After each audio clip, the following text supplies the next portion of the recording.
finally, to the US and President Biden, many Washington analysts are arguing that the next sort of 3 to 4 week period will be the most critical of the Biden presidency. Why? Because we have a very, very important question that needs to be answered. Can Joe Biden pass a COVID stimulus bill on a bipartisan basis?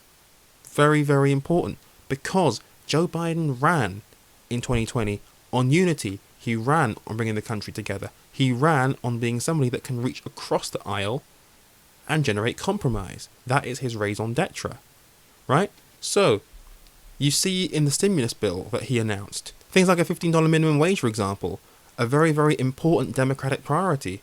But Republicans in the Senate, such as Marco Rubio, they're pouring cold water on it and saying, no, we want $2,000 checks or some sort of stimulus direct to the American people, and that's it. None of this unnecessary faff.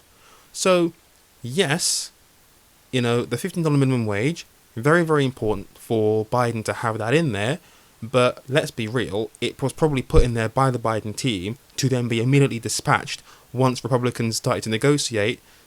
That's been put in there to be gotten rid of in order to reach compromise. That's probably the most likely outcome of this. And of course, the left of the Democratic Party, once that happens, if it does happen, are going to go absolutely bananas, because they're going to say, hang on a second, why are you negotiating with the Republicans? You should be fighting for our interests. We're in the majority in all three branches. Let's go. Let's get all these big priorities through. But that's the nature of compromise.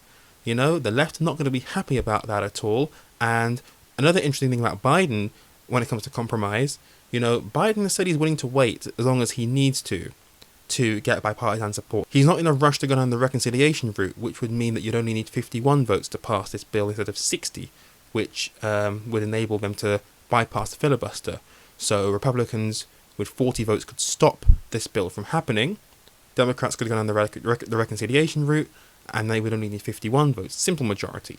So, watch out for how Biden is able to deal with the left of his party, not just Republicans. He's got it coming from both sides. That's one of the dangers of being a moderate. You get it from both sides in the end. He's getting it from Republicans, but I think Republicans are willing to work with him. But don't forget, the Bernie Sanders, the AOC wing, they are going to be wanting that $15 minimum wage. Is Biden going to dispatch with it? We'll have to wait and see how it all pans out. But certainly, Biden acting in a bipartisan manner is going to be absolutely fascinating. Is he going to be able to do that? Will he be able to get the US out of the pandemic? The answer to all those questions will soon become very apparent.